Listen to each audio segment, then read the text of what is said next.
Well, here's something quite different than my normal stuff. If you're wondering why I decided to make this, two reasons. One, the YouTube algorithm loves the bergs. And two, because we're proud Canuck patriots on this channel, boys, so let's get right into it.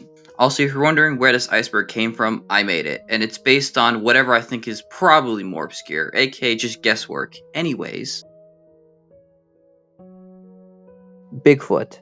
Okay, so just gonna get the most obvious one out of the way quickly. So of course Bigfoot is not at all unique to Canada, but since this place is just a big forest masquerading as a country, there are still plenty of Bigfoot stories here, so shut up, it still counts. And what is there to really say about Bigfoot everyone on the planet hasn't already heard? You know, big bipedal humanoid forest ape, also known as Sasquatch, and has hundreds of stories of encounters from all across the country, and range from supposed big hairy forest men in various indigenous mythologies to random campers claiming they saw 8-foot giant apes in the forest while huffing paint thinner. And everyone obviously knows about the million and one media depictions of the ape, and the bizarrely popular trend of Bigfoot-related reality documentaries. No, seriously, why was this so popular? This shit ran for 7 years and 9 fucking seasons. The Ogopogo. So I'm not gonna include many lake monsters, since there's probably more lake creatures here than people, and most kind of just blend together. But the Ogopogo is one of the most famous, so I'm obligated to include it. This supposed lake monster lives in the Okanagan Fjord Lake in Okanagan Valley region in British Columbia, usually described as a 30-foot or longer sea serpent type creature with a sheep or alligator-like head.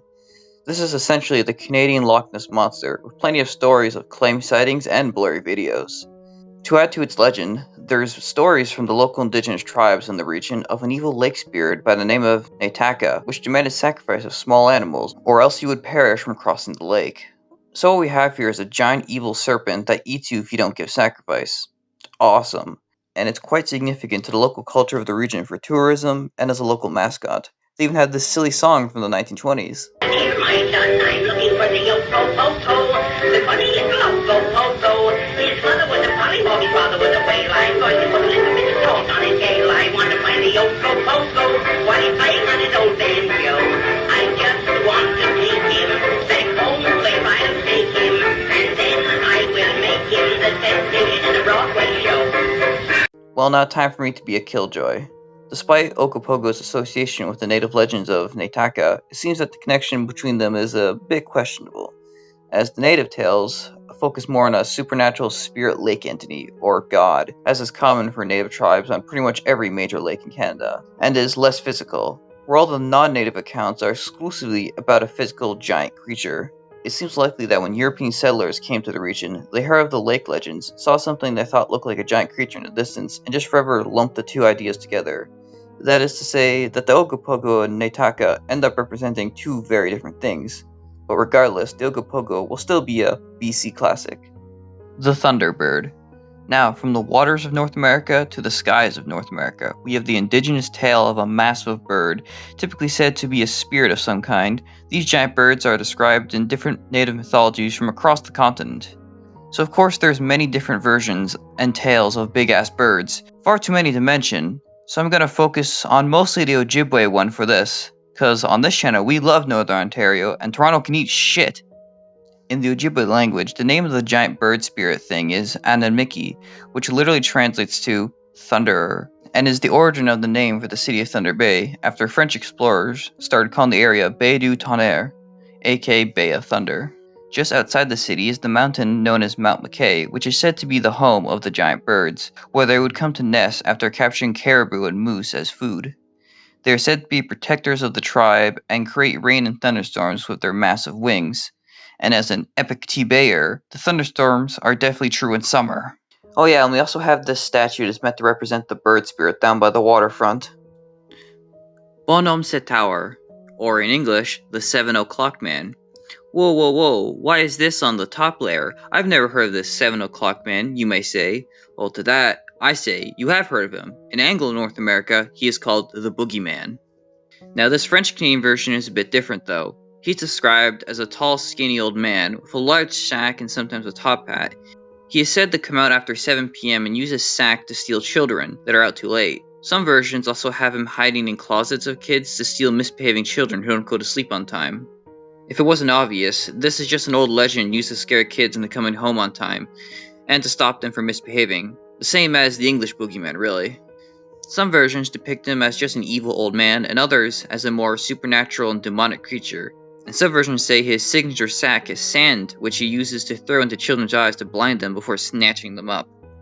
The 7 o'clock man is so prominent within Quebecois culture that there's children's books, songs, and you know the episode of The Simpsons where Homer freaks out about the boogeyman? Well, in the Quebec French dub, that episode replaces the boogeyman with Bonhomme sa Tower. Arrête! Arrête! Écoute, mon gars, je veux pas te faire peur, mais le bonhomme 7 heures est dans la maison. Also, there is this short little animated French video from a decade ago. If you can understand French, just click the link to it in the description. The Wendigo. Okay, so this isn't exclusively Canadian, but the indigenous Algonquin groups the legends are from are mostly in eastern Canada, so close enough. Now, by now I'm sure most of you have probably heard about the Wendigo, since for whatever reason it is one of the internet's favorite scary monsters to use in stories and stuff. But because of its mainstream popularity, it is probably one of the most bastardized pieces of mythology I've ever seen. That is to say, the internet's version of the Wendigo and the original Algonquin mythology Wendigo are oftentimes so drastically different that the two are essentially entirely different creatures. The common media depiction is this weird evil deer head monster, and sometimes it can just shapeshift. However, the OG, if you will, Algonquin lore describes it as both a spirit and humanoid entity. That is to say, it is an evil spirit that possesses people and turns them into evil humanoid monsters. Its exact description varies from tribe to tribe, but one of the most common depictions is in the words of Ojibwe teacher Basil H. Johnston.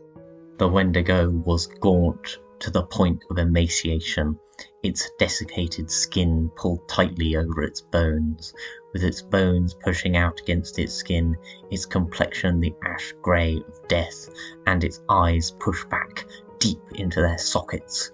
The Wendigo looked like a gaunt skeleton recently disinterred from the grave. What lips it had were tattered and bloody. Unclean and suffering from separation of the flesh, the Wendigo gave off a strange and eerie odour of decay and decomposition, of death and corruption. Some versions of the tale say the Wendigo would grow in size and strength with every new victim it ate. But how did one become a Wendigo? Well, the common interpretation is that it symbolized human greed and was said to possess the wicked who resorted to cannibalism and permanently corrupt them, and would seemingly have inhuman levels of strength, despite their emaciated appearance. In some stories, they say they're even capable of speech and cognate enough to even mock its victims, and is most heavily associated with the cold, harsh winter months. So as you can see, there's no mention of a deer head, and I have no idea where that pop culture version originally came from. However, there has been a few media depictions that are much closer to the original stories, such as in the game Until Dawn. And I've never played it, but looking at the Wendigo models in the game, it doesn't have that stupid deer head, so that's pretty neat. Devil monkeys. So this one is pretty broad and vague. Across North America, there are stories and alleged sightings of potentially aggressive monkey-like creatures, usually around 3 or 4 feet tall. These sightings are most commonly from America. However, alleged sightings of these monkeys have been reported as far north as the Yukon and as far east in Canada as Manitoba and Ontario. What are these sightings? Well, there's some old indigenous legends of creatures that vaguely sound like monkeys. So, unknown monkeys maybe? Who knows? Others theorize many of these sightings could be escaped zoo animals or escaped smuggled animals. So, who knows? But let's be real, it's probably something fucking stupid like that. Cadborosaurus, also known as Caddy, is an alleged sea serpent off the coast of southern British Columbia, more specifically the Cadboro Bay, which is also where its name was coined in 1933, and also claimed to be in the surrounding Greater Victoria area waters. Described as a serpent-like aquatic creature with fins and a horse-like head and between 40 to 70 feet long, its exact origins is iffy, as there had been claimed sightings of sea creatures off the BC coast in the late 19th century and plenty of indigenous stories of mythical sea creatures off the coasts. But Caddy's popularity would really take off in the 1930s onwards, with dozens of claimed sightings, encounters, and various corpses claimed to be Caddy, although pretty much every single body just ended up being the rotting corpse of a whale or other marine animal. Oh, but these setbacks didn't deter some believers. In 1995, Dr. Edward Boosfield and Dr. Paul Leblanc self-published a scientific paper about Caddy where they even gave the creature its own scientific name, Cadborosaurus wilsey. And just to clarify, these two men weren't some fringe nobodies in some shack in the woods. These were two decades-long PhD researchers in the natural science and zoology fields, so that's interesting to say the least. Newfie fairies, also known as the Little Fellas or Little People, are a race of magical little beings from the island of Newfoundland, and were once a common belief among Newfies, but is now mostly older generations that still believe in them in a literal way, although stories and tales of them are still talked about by younger generations. Unlike the common media depiction of fairies as these tiny, silly, wacky winged creatures, these fairies were more dangerous and even malevolent towards humans, very similar to many fairy stories from Ireland and the UK, as most Newfies are descended from these areas and carried over many beliefs.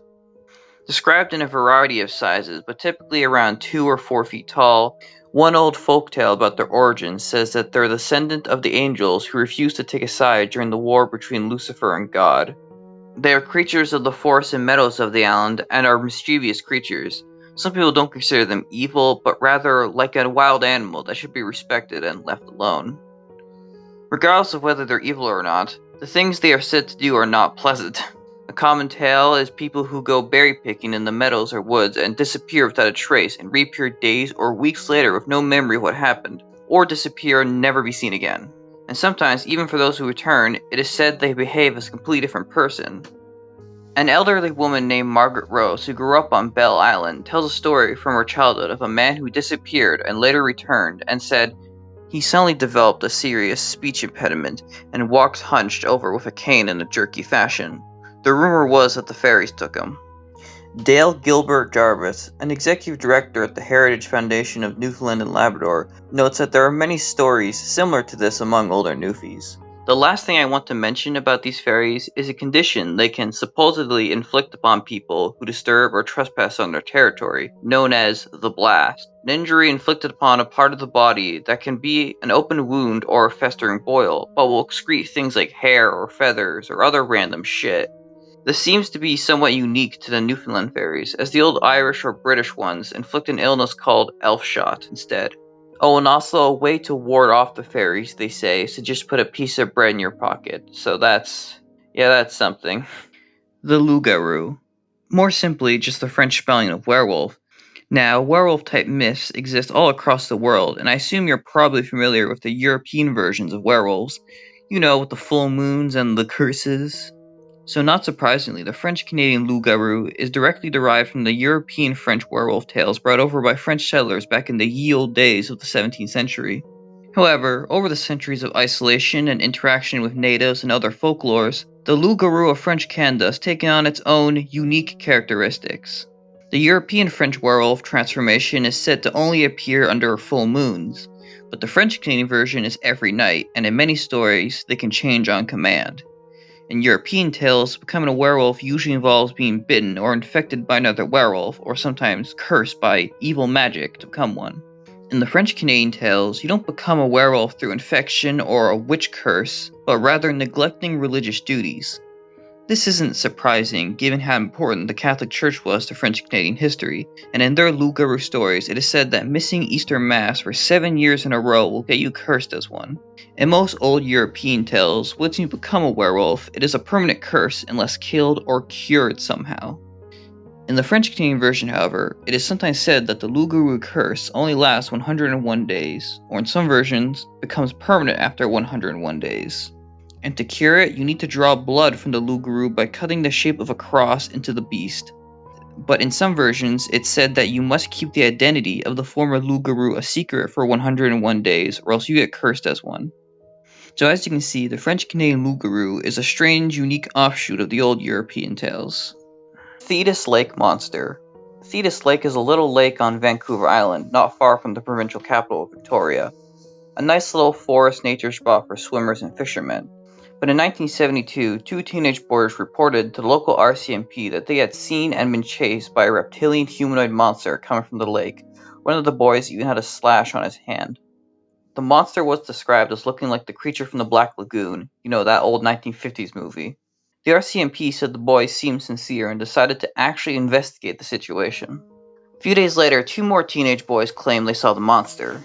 But not surprisingly, the RCMP investigation turned up nothing. However, a man did report that his tegu lizard had escaped in the area a year prior, and if you don't know, tegu lizards can grow up to 4 feet or more, so close to the 5 foot as the monster was described. That is what the RCMP concluded with anyways.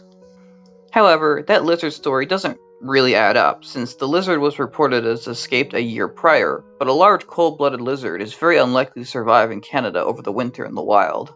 That is what writer and editor of Junior Skeptic Daniel Loxton thought as well, so he in around 2007 or 8 managed to track down one of the boys from the second sighting, and he told Loxton that he and his friend just made it up for attention, although this only explains the second reported encounter, not the original. No one was able to ask the original 2 boys about it decades later, but it was found out that a week before the original encounter, a local TV station did play the movie Monster from the Surf, which has another creature basically the same as the Black Lagoon Gillman. So make of that what you will. Banff Merman. This little oddity is currently on display at the Banff Indian Trading Post, a store in Banff, Alberta that sells mostly random native stuff.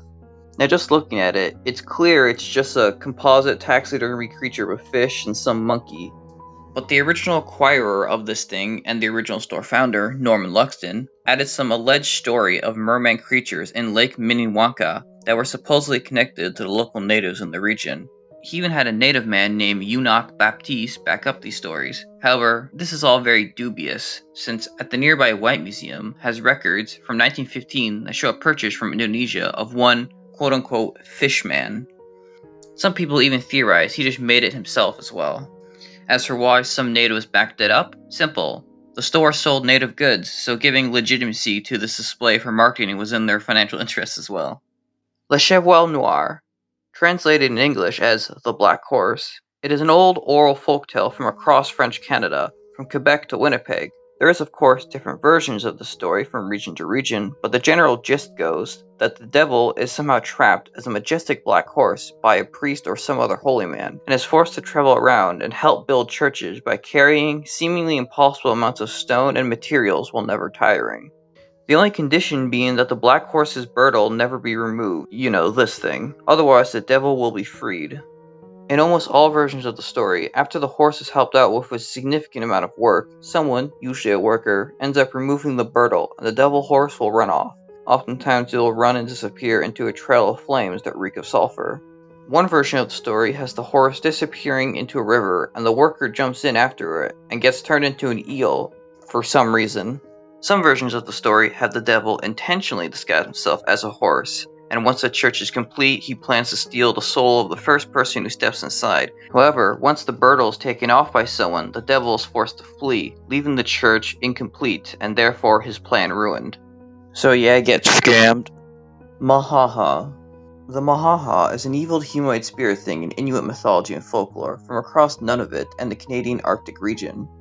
Described as having white, grayish, cold skin, long, thick black hair, long nails at the end of its fingers, and having gray or all-white eyes, as well as being nearly naked with only some tattered pants, and despite this has no problems wandering the frigid Arctic, and the Mahaha is said to be strong and freezing cold to the touch. The creature is said to wander the Arctic of Nunavut and similar regions alone, and will typically target singular alone people. It is said that the creature always has a sinister smile across its face and is frequently laughing, and takes great pleasure in killing its victims. However, what makes this creature especially unique is its methods of killing. Now you'd think it would rip you apart with its long nails, but nope. Instead, it tickles its victims to death. I know, that sounds incredibly stupid, but they say it does this until you die a slow and pained death, and all its victims are left with an identical tortured smile across their face. Inuit elders say a way to defeat this creature is through trickery, as it's said to not be very smart. One of the most common stories has a man simply ask the creature for one last drink from a watering hole before being killed, and the creature, for whatever reason, also bends over for a drink, and the man immediately shoves the creature into the water where it gets carried away by the currents. So yeah, if you're ever wandering the Arctic alone, watch out for the tickle monster, apparently. Nova Scotia sea serpents. Okay, so this isn't about any specific creature, but rather a long-standing history of supposed sightings of large serpent-like creatures off the coast of Nova Scotia. The first supposed sightings can be attributed to the native Mi'kmaq inhabitants, with several petroglyphs depicting what looks like sea serpent-like creatures. Written accounts from Europeans and later settlers would continue as well. In 1752, the Halifax Gazette, which is also Canada's oldest newspaper, reported that local fishermen had caught a sea monster and displayed it on the Halifax wharf for several days before having it turned into oil. It was described as being female, having a large body like an ox, a thick neck, a small alligator-like head, and sea turtle-like claws. This is sometimes used as an example of sea monster reports in the area, but to others, including me, this sounds more like they're describing a fat female walrus that was badly disfigured and rotting. In 1825, another newspaper, the Nova Scotian, reported that a black, 60-foot sea serpent-like creature had been reported 60 yards off the coast of Bedford, and seen by several witnesses, including an entire family and servants. It supposedly only had its head above the water for about 5 minutes before leaving. What's to make of this one? I don't know, but given the huge size and short time span of it being seen, I'm a little skeptical to say the least. In 1976, the Yarmouth Vanguard newspaper reported 3 encounters by several fishermen off the coast of Cape Sable Island, where the creature chased their boats. One describing the creature with a huge mouth and walrus tusk-like teeth. He even made this sketch. This one is more tricky to figure out. It is possible they were chased by a large shark or some kind of whale, maybe even an orca, but some of these men were experienced fishermen and likely would have known the difference, so who knows. In 2003, CBC Radio recorded an interview from a local fisherman who claimed to have saw an unknown creature off the coast of Cape Breton. While out lobster fishing, he said he saw what he thought was a log, but revealed itself as an 8-meter-long snake-like creature with a turtle-like head. He followed it for about 45 minutes before resuming his normal lobster catching. So, what can be made from all these stories? Well, many encounters are clearly just misidentifications, but some are definitely odd to say the least. The Ugwug. This bizarre creature off the coast of southern New Brunswick, near the city of St. John, more specifically by the Reversing Falls, which is the endpoint of the St. John River and is notable for having its current reversed during high tides.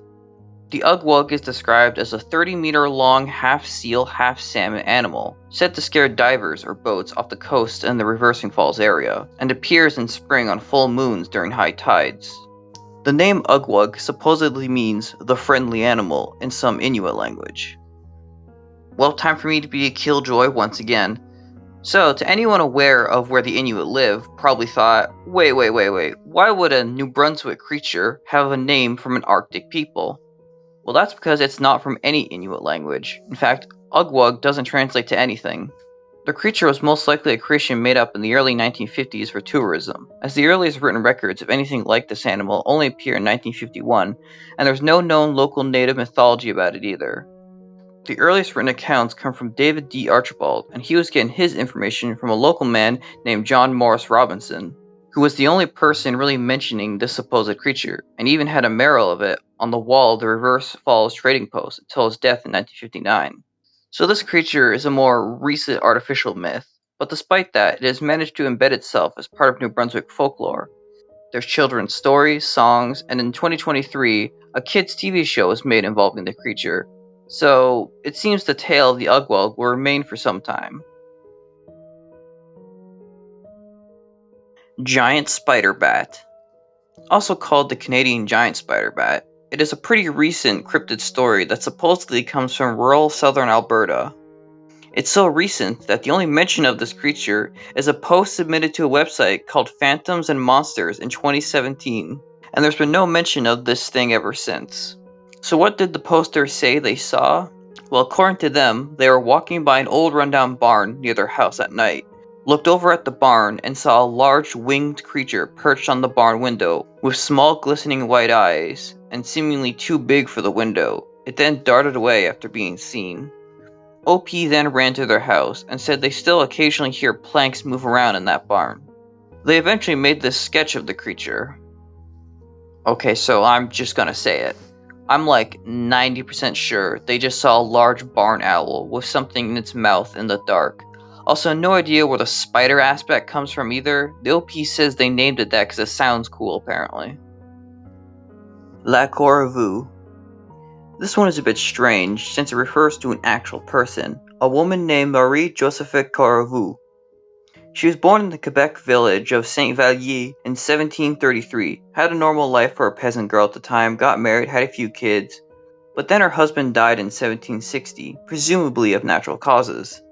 Next year she got married to her second husband, a man named Louis Etienne Dodier, and apparently this was an unhappy marriage. Even her own father disliked Dodier.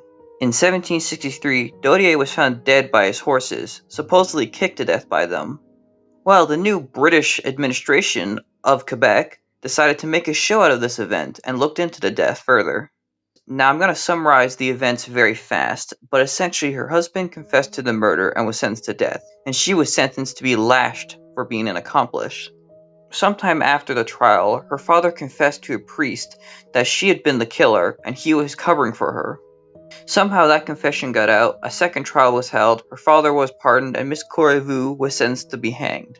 After her execution, her body was put into a gibbet cage and displayed outside the town as a kind of warning to future murderers. Now this is where the more legendary parts of her story starts.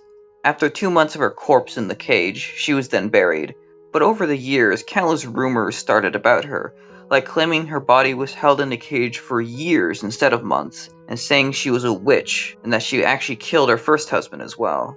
Some rumors even went as far as to say she really killed 7 supposed husbands, and that night she would come down from her cage and attach herself to the backs of lone travelers and make them carry her across the St. Lawrence River to meet with other witches and demons. She's been the subject of many stories and literary works in Quebec over the years. Even a song was made about her in 2001. How did this woman get turned into a witch legend? Well, who knows, but given that the gibbet cage corpse display was such a foreign thing to French settlers, they may have over time figured only someone evil could fit such a punishment, so turned this woman into a kind of boogeyman of the area. The Toronto Tunnel Monster. Better known as the Cabbage Tunnel Monster, named after the region of Toronto, it is a humanoid, presumably subterranean cryptid monkey-looking thing, and is only known from a single reference in a Toronto Sun newspaper article from 1979. As the story goes, in the summer of 1978, in Toronto, a man named Ernest was looking for a lost kitten outside and decided to check an underground tunnel near his apartment. While crawling around, he saw a monkey-looking creature around maybe 40 pounds with red eyes and gray fur, and it supposedly hissed and yelled, "Go away" at him, before he booked it out of there. His wife and neighbors attested in the article that Ernest seemed genuinely very frightened by something he saw down there, and even Toronto sewer workers did remark that, while they've never seen anything like that, but were wary of being in those tunnels alone and didn't think Ernest was crazy. This is essentially all that's known about the creature, so here's the artist's depiction of it from the article. The Wechuge. Remember how I said that Wendigos were an evil cannibal spirit from Algonquin legends in eastern Canada? Well, the Wechuge is a cannibal spirit of Athabascan legends in western Canada. Like with the Wendigo, the Wechuge has lots of different versions to its legends, but I'm going to go with the Beaver First Nation version from northern Alberta, since that was the easiest to find any information on. According to Beaver mythology, in the ancient past there were these giant animal beings, sort of like some primordial god spirits, and they would hunt and eat people. Eventually these animal beings went away and got replaced by their normal animal counterparts.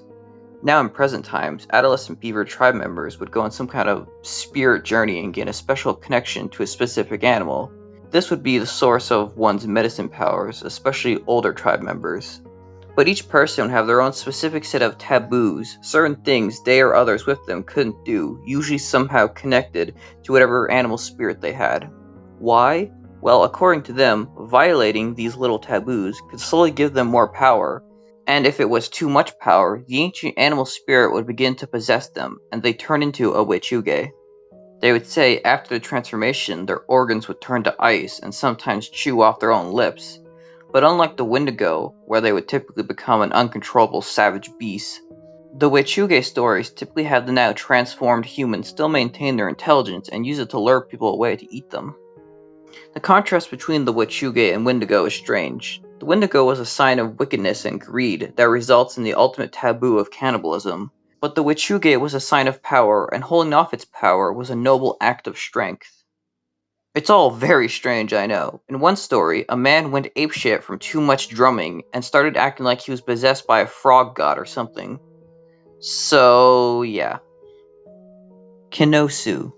The Big Kinosu of Cold Lake on the border of Alberta and Saskatchewan is essentially just a giant carnivorous fish that attacks canoes.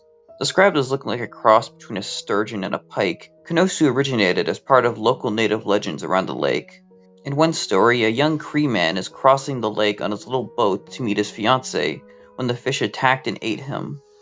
Some bones of a large fish have been found on the shores of the lake, which led some legends to conclude that the monster fish is dead. There really isn't much else to say about Kinosu. It's a big, man-eating fish, but if there's any way to explain it, I'd personally bet that most sightings were just large northern pike. The Wahila. In the South Nahanni Valley in the Northwest Territories, there's a native Dene legend of a giant white wolf known as the Wahila. Described as being 3.5 feet at the shoulder, white and solitary, roaming the region and eating lone vulnerable travelers.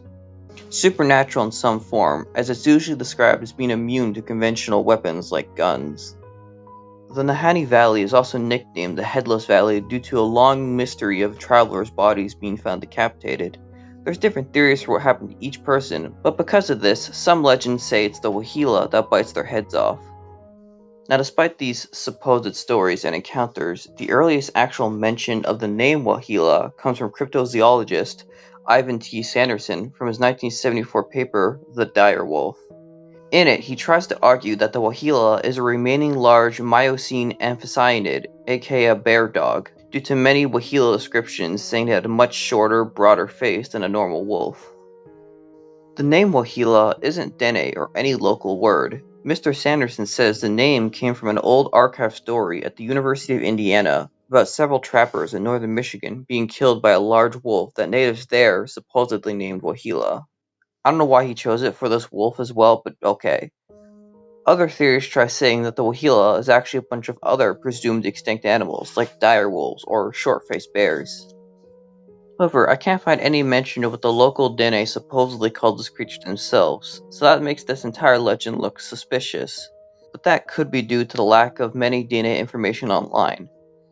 However, there are similar legends of giant wolf monsters from nearby Inuit mythology, such as the Amarok, which is a giant solitary wolf said to kill lone travelers. So there is a precedent for big wolf stories across the region. So if anyone has ever heard of an actual local name for the Wahila, then please tell. The Swoog. Have you ever seen Hitchcock's The Birds, or that shitty B-movie Birdemic? Well, in Prince Edward Island, they have stories of essentially that. Better known as the Slough, it is an old piece of folklore from Celtic legends, mostly Irish, but there are Scottish versions as well, and that is where the Slough or Swoog folklore of Prince Edward Island comes from. Some old versions of the Slough in Irish legends say they're evil souls too wicked for even hell, and they roam around the skies looking for dying people to steal souls from or attack lone travelers at night. More tame versions of the stories describe the Swoog as lost souls from purgatory. Either way, they're both described as taking on a bird-like appearance as they roam across the skies in flocks, and oftentimes pick up random people before leaving them miles away in different locations with no memory of how they got there. There are several accounts of these sudden no-memory transportations around Bayfield, Prince Edward Island, along with people linking unknown disappearances to the Swoog. Some residents said they were told stories by their parents to not go outside at night or else they'd get carried off by the Swoog and never be seen again. However, one deterrent to the Swoog was apparently just to roll up your pants legs. Yeah, I don't understand Celtic superstitions either. Moving on. The Alberta Howler. This is probably one of the most obscure things on this iceberg, and I can only find information on it from a single regional newspaper from southern Alberta. Batha or Bata, or however the hell you pronounce this, or the Howler, is a supposed shape-shifting creature from stony Nakota native legends and roams the woods of southwest Alberta. Said to have sharp claws and hides in the trees, waiting to attack its victims, along with making loud screams and howls at night. Its physical appearance is all over the place, hence being a shapeshifter, but usually saying it's half man, half beast, with yellow eyes and said to paralyze those who witness it. There isn't much else for information I can find on this thing. It seems like with many native legends of evil entities, they're not eager to talk about it with outsiders. So obviously, I can't give a definitive theory for what it is, but if I had to guess, mountain forest environment, loud screeching at night, yellow eyes, in trees, sharp claws, this sounds like a description of a mountain lion. The auklet. Up in the Arctic islands and coasts, the Inuit have yet another strange and dangerous creature, the auklet, a half-wolf, half-orca. Described as a spirit that can either take the shape of a wolf or orca, all depending on whether they're on land or in water, and also said to be very dangerous since it hunts humans. Inuits would say if you saw wolf tracks leading to or from the water, that it was a sign an auklet might be nearby, and to either leave or avoid the coast, in case it tried attacking. One random origin story for this creature is the strange tale of a man who is obsessed with the ocean, got kicked out of his tribe because of his obsession, not sure why, but let's roll with it, then went to live with the wolves, then came back to his tribe, slaughtered a bunch of people, then jumped into the ocean and turned into an orca. And that's where he remains, and goes around the Arctic, turned into a wolf form to feed and attack people. So yeah, very strange and wacky. Googwee. Also known as a kukwi, it is an ape-like creature similar to Bigfoot, but more specifically from the Mi'kmaq folklore from around the Maritimes and some parts of Quebec. The Googwee of Mi'kmaq legends was described as a giant hairy humanoid around 20 to 30 feet tall, and would hunt down people, kidnap them in a bag, and carry them back to its lair to cook and eat them. Really, these old native legends have the creature more akin to an ogre of some kind. The Googwee from less traditional tales is usually described as a 7-foot ape-like creature covered in black or sometimes grayish fur, bipedal or sometimes walking on its knuckles like a gorilla, and having a more canine or baboon-like snout. And they tend to describe it as aggressive and hostile towards humans. Holy crap! It's a Yeti! And he's throwing snowballs at me! Back off, beast! I got a gun under my seat! That's it! Now I'm gonna use it! Shit! I'm hit! Oh no! I wasn't able to retrieve it! What the fuck? Hey! Get out of my truck! Some people have even gone as far as to suggest that many Googwee encounter stories are actually just misidentified werewolves. Back in the day, the idea would certainly make sense to the Acadians at least. But for what these sightings actually were, who knows? One interesting written account that is sometimes cited as an example of a Googwee encounter is a story from 1913 of a little girl in Traverse Spine, Labrador. The story goes that this kid was doing whatever outside near a house and saw this ape-like creature in the tree line. It had white hair, long arms, walked mostly on all fours, but could stand up and had some kind of mane on its head. She said the creature bared its teeth, then she ran the fuck away to her house. It is said that 30-centimeter long tracks were found around the cabin later, and afterwards, other reports of a similar creature came from around the small town, and hunting parties were formed to find this thing. With, of course, nothing being found in the end. What makes this odd is that I'm not 100% sure why this is used as a Googwee example, considering that Labrador is quite far away from normal Mi'kmaq territory. But besides that story, there's also these photos of an alleged Googwee from 1995 taken by a man in Setchouts Regional Park in Quebec. Make of this blurred pic what you want. The Beaver Eater. This creature's name is very literal, also called the Setochin, which translates to beaver eater in Tuchon, and is supposedly found in the woods and mountains of central Yukon, and when the local indigenous Tuchon tribe was shown images of large extinct animals, they identified the giant ground sloth as the Setochin. Described as maybe 8 or 9 feet tall, bigger than any grizzly bear, having large front claws, and having an unusual diet of beavers. It is said to use its claws to destroy beaver dens so it can eat them. And unlike most other native monster legends, this one isn't described as a spirit, rather a proper flesh and blood animal. There's only 2 proper modern encounter stories I could find. One from the mid-1980s told by a Tuchon woman named Dawn Charlie, told to Paul LeBlanc, yes, the same LeBlanc as Caddy, and published in 1990 in the British Columbia Scientific Cryptozoology Club magazine. She told a story about how her sister-in-law's husband and mother were fishing on Tachon Lake when they saw a huge clawed creature fitting the same description as the Seito-chin coming at them. They then shot at it and fled on their boat. Another story from the early 90s goes that a man in the town of Carmex was on a boat in a small lake when a giant ground sloth looking creature was swimming towards him. He shot at it and fled, and as it got on land, he said it had a 3-foot long tail. Now, there has been one species of giant ground sloth discovered in the Yukon, Megalonyx jeffersoni, from the late Pleistocene. It may have gone extinct as late as 10,000 years ago, so this would place it contemporary with humans in North America. However, one detail anyone familiar with Cenozoic paleontology probably already picked up on it is that all giant ground sloths are believed to be herbivorous. Now, there's some theories that argue it could have been omnivorous, but they're still not widely accepted. Some people theorize that the Seito-chin doesn't actually eat beavers, but rather the den itself for the plant material they're made of. Either way, there hasn't been any documented stories of this creature since the late 90s, so the slim chance it was ever real, it's probably extinct now then. Le Lutine, another old piece of folklore from Quebec that is derived from European French origin. To put it simply, Lutine are goblins, elves, or spirits, or however you want to translate it, that most oftentimes take the form of a black or white cat, other animals as well, but less common, and are said to be able to bring both good and bad fortune, depending on how well they're treated by the people of the home they decided to inhabit. But not all versions have this shape-shifting animal depiction. Louis Frechette in 1905 described their physical appearance as this. Imagine little men, 18 inches tall, with nothing but an eye in the middle of their foreheads, with noses like hazelnuts, a bullfrog's mouth split up to the ears, arms like toads' feet, with bellies like tomatoes, and big pointed hats that make them look like spring mushrooms.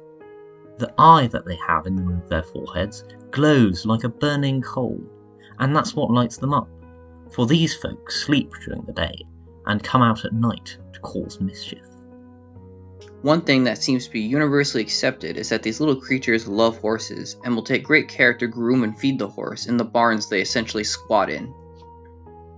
If you manage to piss one off, they will cause nothing but problems around the house, so ways to ward them off include salt barriers, and even killing both black and white cats and using their pelts to make a lattice screen door so they don't enter.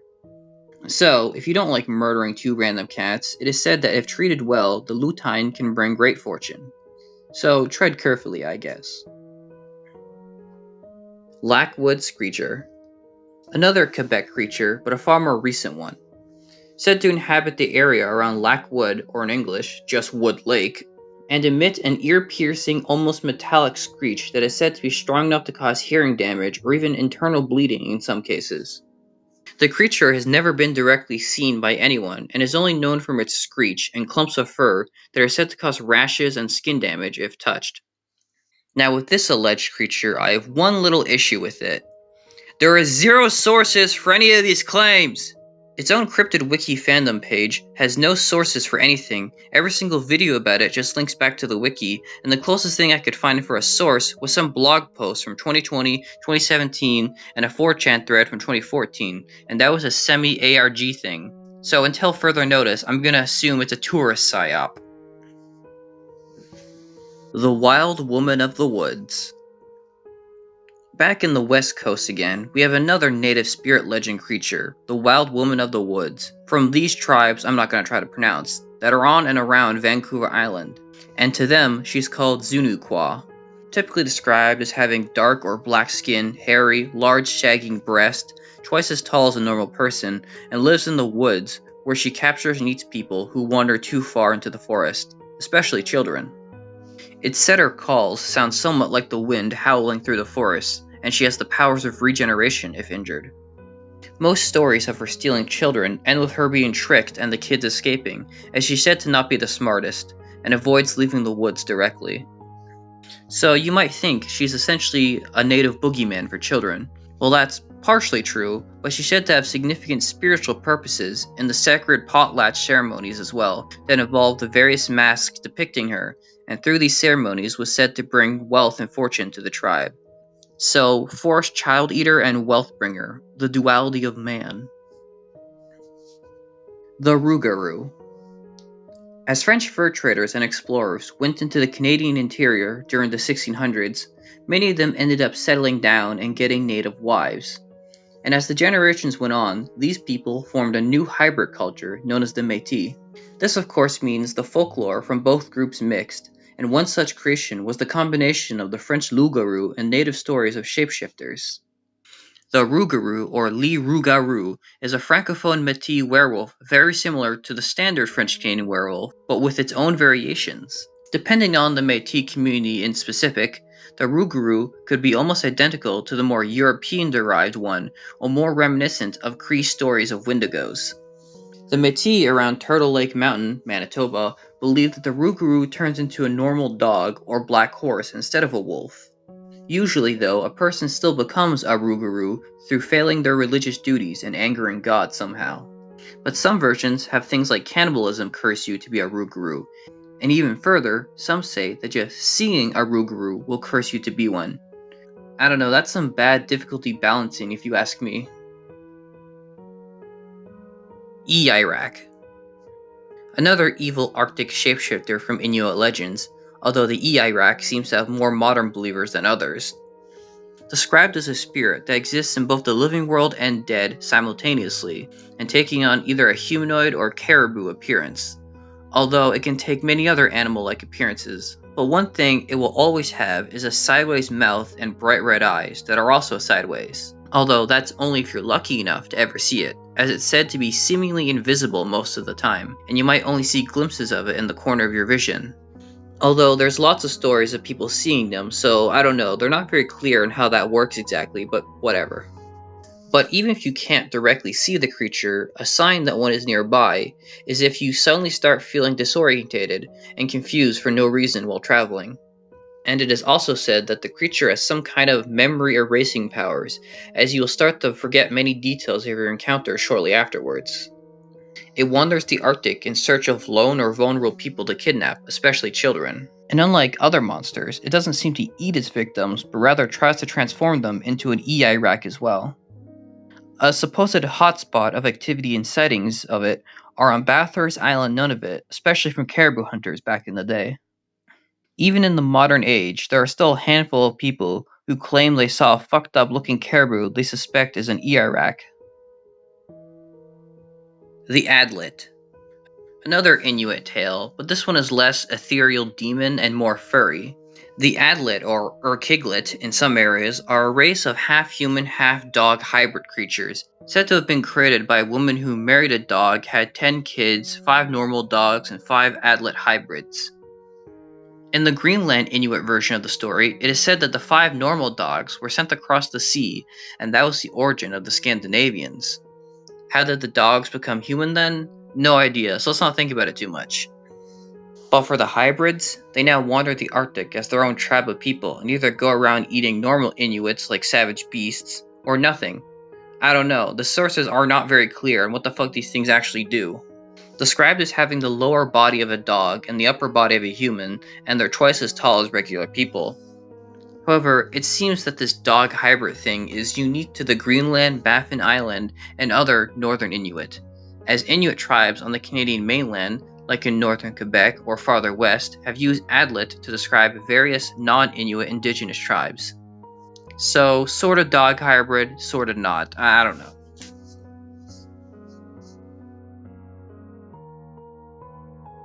Zwizwaye. Off the coast of British Columbia, the Salish people have stories of an alleged venomous crustacean thing in the rocky, shallow tidal pools. Zwizwaye, apparently meaning underwater fly, described as either being around the size of a hand or finger and looking like some kind of crustacean, with relatively large claws and supposedly being venomous enough to easily kill a person. That's honestly all I could find about this fucking venomous crayfish, since there's barely any sources online. The Nannerlook. Now, instead of the west coast, we move to the Arctic and Labrador coasts for another Inuit legend, the Nannerlook. And unlike the small size of the previous entry, the Nannerlook is massive, and I mean massive. It is said to be the size of an iceberg, and is oftentimes mistaken as one at first. What is this behemoth? Well, essentially, it's a massive island-sized polar bear. said to be essentially impervious to conventional weapons, although, to be fair, that was being said before the wonders of modern firearms, and eats almost anything, so still very similar to a normal polar bear. But according to various Inuit stories on the coast of Labrador, it apparently walks on the sea floor, and is detected when water near the coast starts to swell.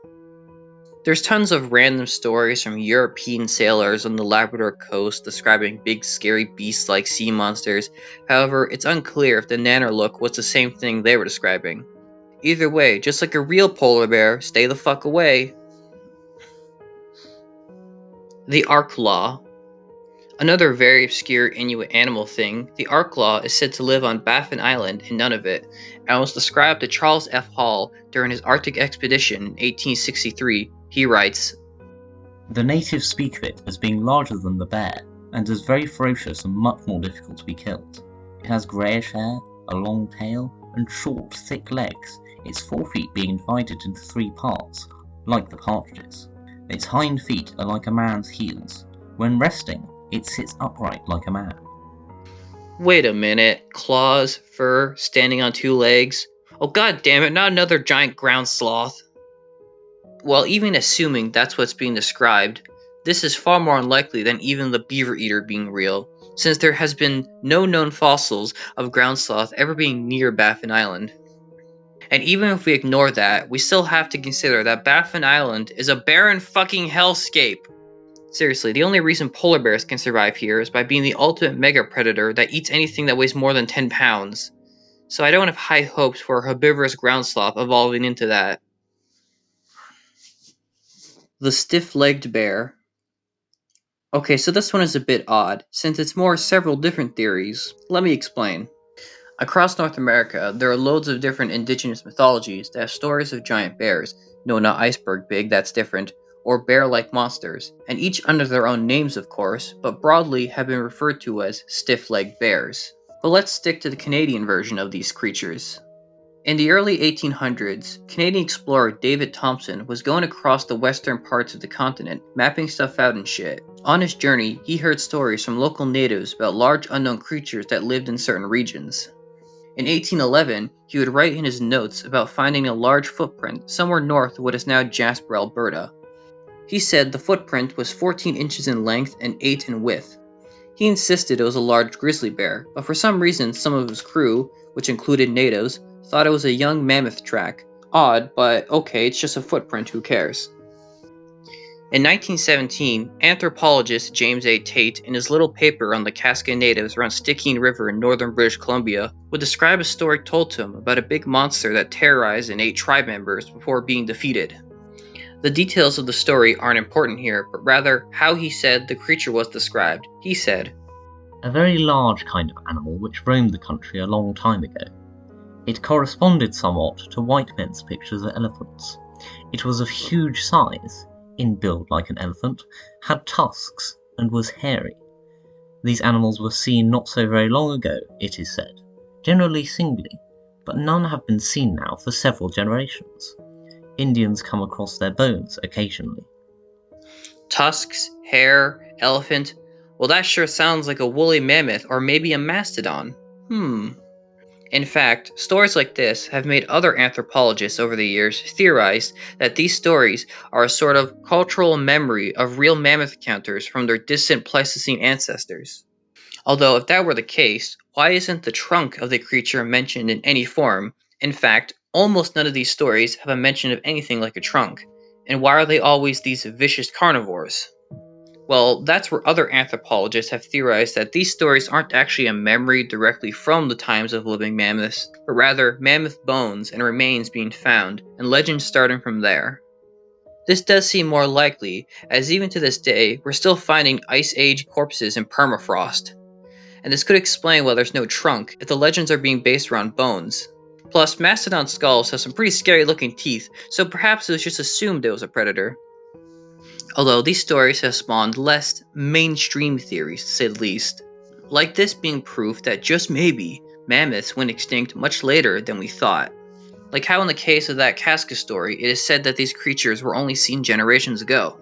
There are, of course, random stories in old newspapers and stuff that allege that some native tribe dude told the author about a mammoth encounter in recent times, but these stories aren't really worth considering since it's all very Heard it from a friend who heard it from a friend who heard it. sketchy. But if stories like the Cascas are a sign of mammoths surviving much later, it still doesn't explain why none of them mention of a trunk. Well, actually, earlier I said almost none of these stories have a trunk. That is, of course, except for one. In 1934, anthropologist William Duncan Strong wrote about a legend from the Naskapi natives in northeastern Labrador. In the legend, a large monster kills two parents. The older daughter then raises the infant son alone. He grows up, then eventually fights and kills the beast in revenge. Again, the details of the story aren't the point here, but during the fight, the story says the monster used its nose to throw and break stuff. And this is what Strong had to say about the creature's description. When asked to describe the monster, I'm not going to try to pronounce that, the informant said he was very large, had a big head, large ears and teeth, and a strong nose with which he hit people. His tracks in the snow were described in these stories as large and round. One Indian who had seen pictures of the modern elephant said that the monster was the elephant. So this makes theories about the bear ever more complicated, but one last thing I will note is that many natives insist that the creature in their stories is absolutely a bear. Well, anyways, La Bête à Grand Queue, in English as the big-tailed beast, it is another little piece of Quebec folklore about a supposed unknown creature, only known from its tail. One of the only sources about this creature comes from former mayor of Montreal and French-Canadian folklorist Honoré Beaugrand, so everything I'm going to say is based off his writings. Said to attack people who aren't good Catholics, like not going to Easter Mass for 7 years in a row, much like the Loup-garou stories. But for the beast's description, we only have the tail, described as scarlet red, hairy, and 6 feet long. The rest of the beast is very vague. In the story told by Beaugrand, a man named Fanfan Lazette encounters the beast in a rainstorm while on his horse. He said it had bright burning eyes and a long swinging tail as it chased him and roared like a 7-headed beast. Eventually, he crashes into a ditch, so Lazette manages to grab the beast by its tail and gets dragged around. And right before the beast jumps into the river, Lazette manages to cut the tail off with his knife and supposedly kept it in his house. The next day, a farmer found his bull dead in the river with its tail missing. So make of that what you will. The Garson Invaders. Do you like horrors beyond our comprehension? Well, of course you do, and on July 2nd, 1954, that's exactly what Anil Lasarza experienced outside his job at a nickel mine from Garson, Ontario, just near good old Sudbury. Lasarza reported his incident, if you will, to his bosses and the RCAF. Shortly after this, on July 9th, a church minister from Buffalo, New York, named Charles Beck, teamed up with a local Sudbury reporter named Michael Bolton, and held a tape-recorded interview with Lasarza, and everything I'm about to describe comes from their interview and fucking Project Blue Book of all things. At 5 p.m., Mr. Lasarza said he saw an object hurtling from the northern skies, moving twice as fast as a jet. To be fair, these were 1950s jets, but still. Circular and around 25 feet in diameter, before stopping in the air above him before landing. What came out of the aircraft was 3 creatures that were 13 feet tall, greenish blue in color, and the face was a color combination he couldn't describe. The creatures were further described as Their bodies seemed to grow, and they had a single eye in the centre of what passed for a forehead. The beings had 6 evenly distributed sets of arms or hairy legs. The hands were equipped with crab-like claws, which opened and closed spasmodically. They also were equipped with a set of natural twin antennae in the head. Lasarza then tried backing the fuck away, but the presumed leader of the 3 moved forward and used some kind of hypnotic stare to paralyze him in place, and spoke to him telepathically. What they said to him was apparently some kind of order, but Lasarza refused to say exactly what, but strongly insisted he would rather die than follow that order. Lasarza then passed out, and when he woke up, the creatures were gone, and only left scorch marks on the ground. He then immediately went to report what happened. Lasarza seemed to forever be paranoid about his dilemma of what would happen if he doesn't follow the creature's orders. and was also worried that his recorded interview with Beck and Bolton might violate a silence agreement with the RCAF. So he asked them to erase the tapes, which they did. So everything about the interview comes from the written memory of these men quickly writing it down afterwards. Now, since this story is in Project Blue Book, it's presumably some alien shenanigans.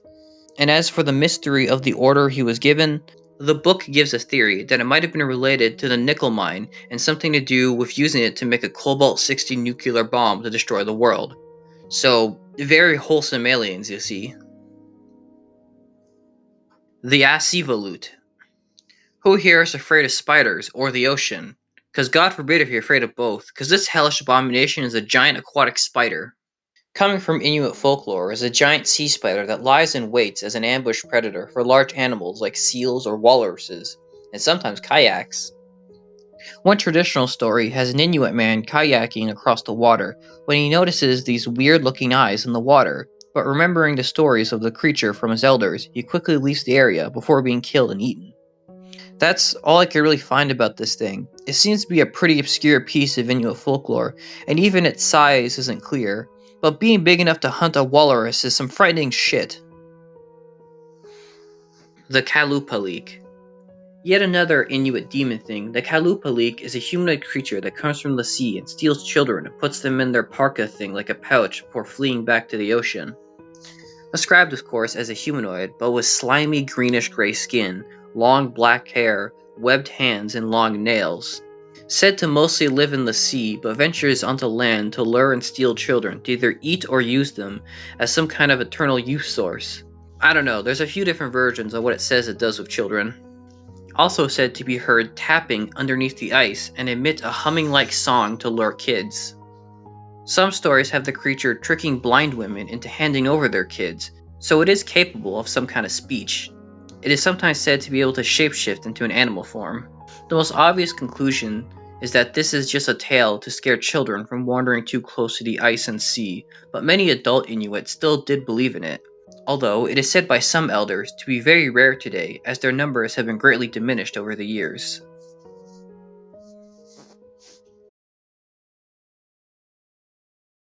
And with that, we finally conclude this iceberg.